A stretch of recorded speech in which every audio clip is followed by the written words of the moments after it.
The Allied invasion of France began on the morning of June 6, 1944, but the soldiers of the 1st Polish Armoured Division were still waiting in southern England. Their return to the European continent did not come until August 1st. By then, the division numbered around 13,000 men, supported by 381 tanks, nearly 500 guns and mortars, and some 4,500 vehicles. They had waited a long time for this moment. It was almost 5 years since they last fought the Germans. For their commander, General Stanisław Maczek, the dream of fighting their way back to Poland was finally beginning to feel real. Maczek understood the importance of morale. On August 6th, he issued a short direct order to his men. He spoke of the long years spent in Britain training and emphasized that the return to combat was the first step on the road back to Poland. After 5 years, he told them they were returning stronger and prouder. They would demand a reckoning for every Polish life taken by the Germans. But Maczek also issued a warning that Poles must not become barbarians themselves. They were to fight as Polish soldiers always had, hard, disciplined, and with honor. He ended with, "The Polish soldier fights for the freedom of many nations, but dies only for Poland." Despite the success of the landings, by August 1944, the Allies were still trapped in Normandy. German counterattacks and stubborn defense had slowed progress to a crawl. The arrival of the Canadian 4th Armoured Division and the Polish 1st Armoured Division was therefore critical. Both were tasked with breaking out of the British sector and linking up with the Americans advancing from the west. In June and July, the Allies had pushed inland from the beaches and partially captured Caen, but they were stopped by 5 German armored divisions.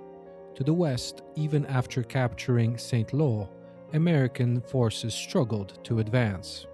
The solution was a coordinated strike aimed at encircling or forcing the withdrawal of German Army Group B. The operation was called Totalize, and the Poles would take part in it. The Polish soldiers were eager for battle, but some Allied commanders viewed them as inexperienced or overly idealistic. The Poles, for their part, believed that many Allied officers lacked a real understanding of armored warfare on the European continent. Maczek himself admitted that while General Montgomery had proven effective in the desert, he doubted that desert experience translated well to Normandy's hedgerows, sunken roads, and limited visibility. The 1st Polish Armoured Division was assigned to the Canadian First Army under General Guy Simonds. The Poles arrived in Normandy only days before being committed to Operation Totalize.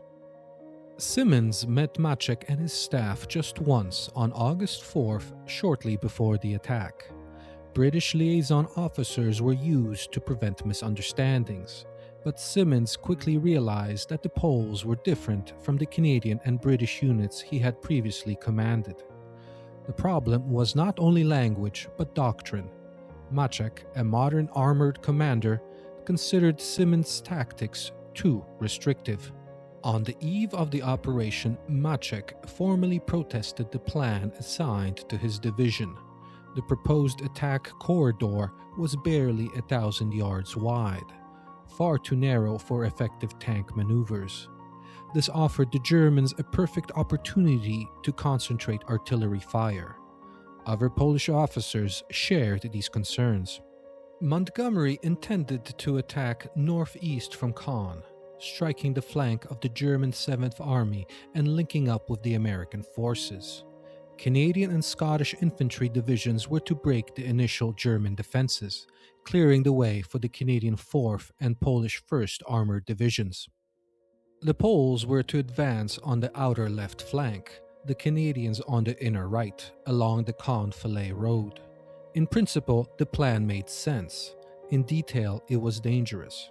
The Poles were ordered to attack frontally, with their left flank exposed. One Polish officer compared it to the charge of the Light Brigade at Balaclava. General Maczek assumed that Montgomery would secure the exposed flank through air power, artillery, or both, which was a reasonable assumption. The attack began on the night of August 8th.